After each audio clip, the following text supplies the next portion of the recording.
17. novembar obilježava se kao Međunarodni dan srednjoškolaca. Na koji način se ove godine obilježava u većim gradovima BiH, pa tako i u Zenici? Kažete nam na koji način će biti obilježena i po čemu je značajan ovaj dan?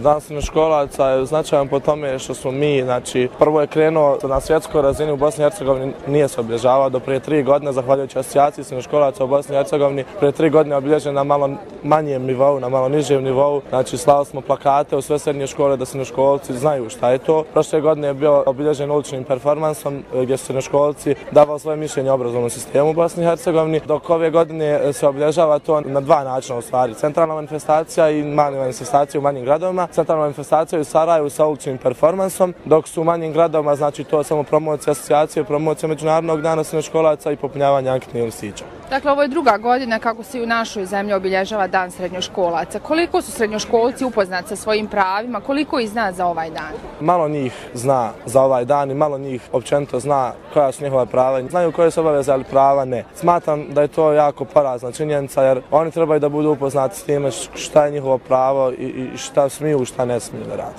Evo, s obzirom da ste danas ovdje u centralnom dijelu grada Zenice, da li građani možda mogu dati neku svoju sugestiju ili kritiku kad je u pitanju obrazovni sistem? Svakako, svako ima pravo da da svoje mišljenje o srednjoškolskom obrazovanju, tako i građani koji su prošli srednjoškolsko obrazovanje i oni, osnovci koji dolaze tek u srednju školu, tako da svakako da su i komentari građana dobrodošli. Zovem se Armin Ćušković, pohađam srednju ekonomsku školu. Danas je 17. novembar, dan srednjoškolaca. Koliko ti je poznat taj dan? Pa veoma malo, nisam bio upućen s tim danom, evo tek sad došlo je do upoznavanja sa tim danom. Da li smatraš da je to korisno, da će srednjoškolci imati veća prava s obzirom kad se upoznaju? Pa smatram naravno jer svako ima svoj dan, tako bi mi voljeli da imamo svoj.